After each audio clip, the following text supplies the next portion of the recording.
Salut les amis, de nouveau Team Carboboy02. Donc on se retrouve sur une nouvelle vidéo de booster, d'un essai de booster pour la carpe. J'ai décidé de tester, d'expérimenter la recette de booster au pastis. On va essayer, j'en ai entendu beaucoup de bien, donc voilà, j'ai pas encore essayé non plus, toutes les recettes de booster que vous avez vues jusqu'à maintenant, je ne les ai pas encore essayées, hein, donc voilà, ça c'est sûr, on est toujours sur le mois de février. Donc voilà, pour la prochaine session, pour le mois de mars, hein, mi-mars, du 15 au 17 mars en loc, je ne manquerai pas de faire des photos, des vidéos, d'essais de booster. Voilà, jusque là, pour l'instant, tout est encore prévu. Ça ne change pas, c'est toujours prévu que j'y aille. Voilà. Euh, allez, on se lance, on essaye. La recette du booster au pastis, toujours le même saladier, ça n'a pas changé. La farine pour l'épaississant, hein, voilà. Deux cuillères à soupe, voilà, deux belles cuillères à soupe bombée. Le sirop de glucose, hein, enfin j'appelle ça du sirop de glucose, je sais même pas pourquoi j'appelle ça comme ça, du sirop de canne à sucre. Toujours pareil, sur cette recette-là, on va être allez, 20 centilitres. Ouais, je serais peut-être même tenté de dire entre 10 et 15 centilitres. Allez, là on va essayer à 10 centilitres. 10 centilitres. Donc voilà. Ah oui, j'ai failli oublier. Pour les 2 cuillères à soupe de farine, je vais rajouter une cuillère à soupe de maïzena pour l'épaississant, vraiment. Voilà. Une cuillère à soupe de maïzena. Voilà.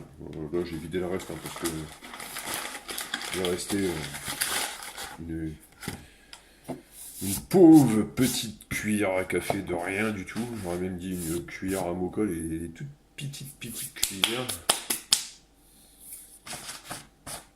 C'est dégoûtant, il y en a partout. Donc voilà, enfin c'est dégoûtant, c'est du traçant quoi aussi, hein. Mais traçant pour les pantalons. Je suis en train de m'apercevoir qu'en fait j'ai fait une grosse bêtise. J'en ai partout, sur moi. Donc voilà. Le sirop de canne à sucre. Donc là je mélange légèrement la farine et la maïzena. Voilà. Hop. Je creuse un puits au milieu de la farine pour verser le sirop de canne à sucre.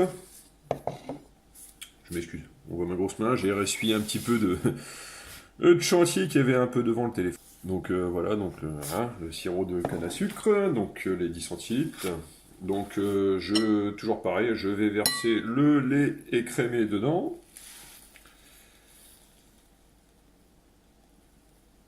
Donc là, 3 cuillères à soupe rases.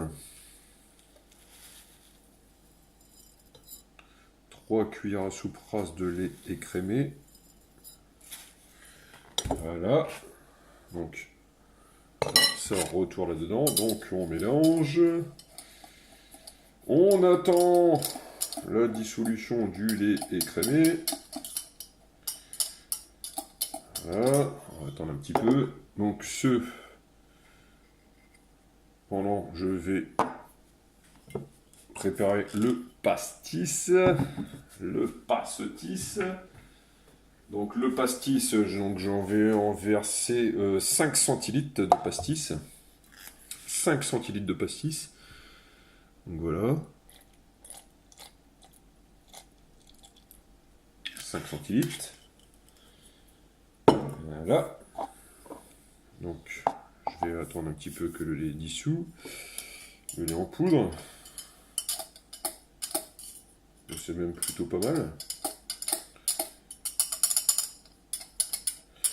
Donc après, une petite amélioration, si vous voulez que le lait en poudre soit dissous un peu plus vite, ce que vous pouvez faire, c'est faire chauffer 30 secondes votre sirop de sucre de canne à la casserole ou au micro-ondes. Je serais même plus... donc ouais, au micro-ondes, moi je fais ça au micro-ondes. Donc ouais, 30 secondes. Après la casserole, bon, je pense que ça prendra un peu plus longtemps. Donc faire chauffer votre sirop de sucre de canne, 30 secondes au micro-ondes. Hein, voilà, après à la casserole, bah, vous voyez bien quand c'est chaud. Et seulement après mettre le lait en poudre dedans. Ce qui peut être mieux si vous voulez, si vous êtes un peu pressé, c'est au moment de partir au cours. Vous faites ça, vous laissez refroidir, hein, vous faites chauffer, pardon, le sirop de sucre de canne. Vous versez la quantité de lait en poudre dedans.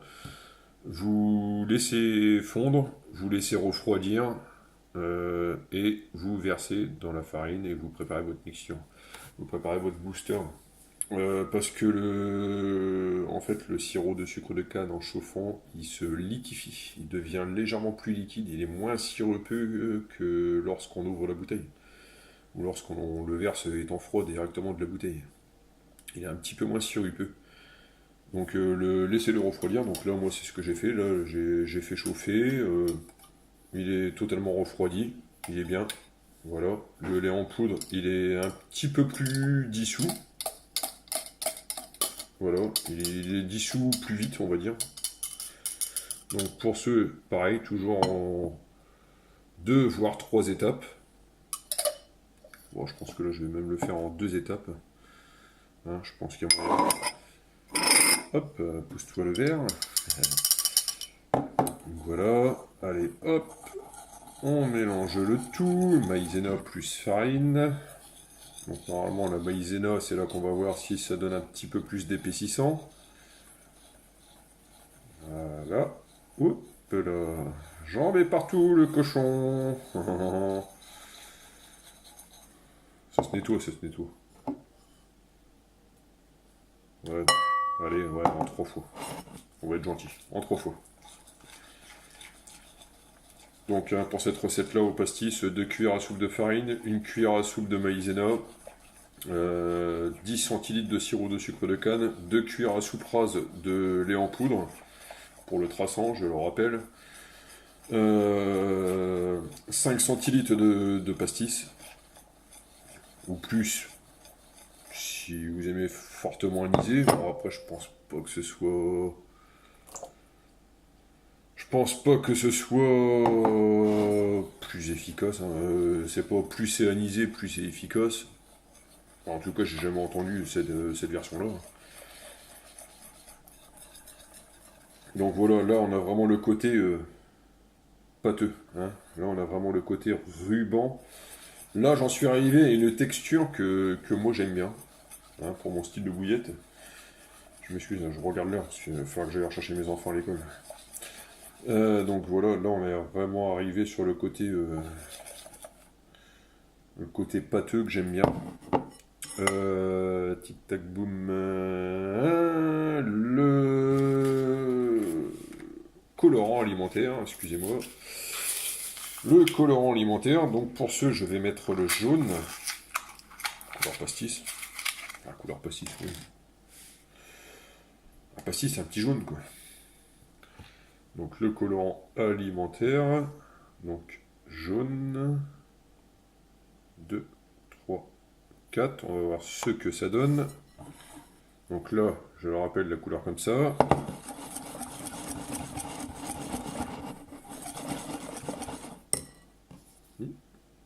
Donc j'étais à 4, 5, 6 gouttes de colorant alimentaire. Et c'est devenu beaucoup plus jaune. Ça a pris une couleur vraiment très sympathique. Donc toujours aussi sirupeux, hein, toujours aussi épais. Donc après, en dernier, je verse le pastis.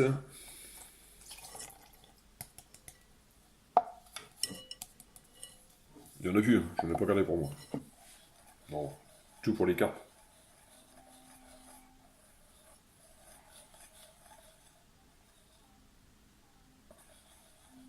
Ça a liquéfié un peu.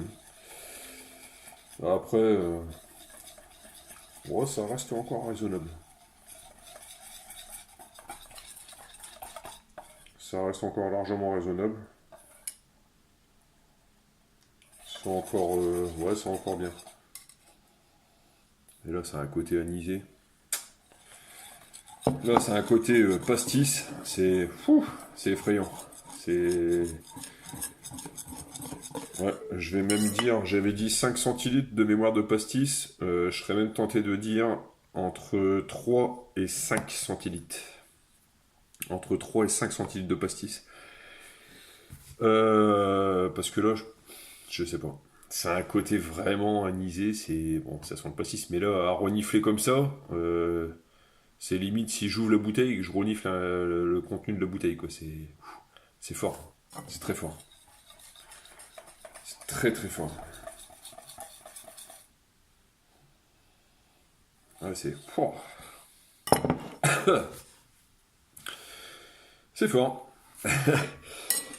Et bon, voilà, c'est une belle petite texture. Alors, l'effet de la maïzena, ouais, bah voilà, n'hésitez pas. L'équivalent pour 2 cuillères à soupe de farine, mettez une cuillère à soupe de maïzena. Voilà. Ça a un côté un peu plus épaississant quand même. Et le fait d'avoir fait chauffer le sirop de sucre de canne, ça aide beaucoup aussi à dissoudre le lait en poudre. Donc voilà, donc n'hésitez pas à commenter comme d'habitude la petite vidéo, à laisser des suggestions, des commentaires, des améliorations, toujours pareil. N'hésitez pas les amis. Donc voilà, donc en vous remerciant et en espérant que vous soyez et que vous restiez fidèles à la chaîne Carpe Boboy 02. Désolé, c'est dans mes débuts, c'est du direct. C'est voilà, je fais mes vidéos, j'allume le téléphone, je le mets en mode caméscope et puis feu patate quoi. Voilà, je fais ça à l'arrache. Donc voilà, donc en l'espérant au moins c'est après mes recettes booster restent du 100% frais quoi. C'est que du produit 100% alimentaire que l'on mange nous. Ou que l'on boit nous, du pastis, du sirop de sucre de canne, voilà, après ce qu'on mange, bah, de la farine, de la maïzena, du lait écrémé, du sel, voilà, c'est. Je vais pas dire tout le monde en mange parce que bon voilà c'est tout, mais parce que après c'est au choix de chacun, c'est au goût de chacun, mais ça voilà ça reste du 100% naturel. Donc voilà. Donc ça 100% naturel pour nous, pour moi c'est du 100% digeste pour les carpes. Voilà. Et donc, n'oubliez pas de laisser votre petit commentaire. Allez, je vous dis à bientôt. Et pour la session du 15 au 17 mars au lac de Monanteuil, n'hésitez pas à me suivre sur YouTube, sur Carpe Boboy 02. Allez, salut les amis, ciao ciao, bye bye.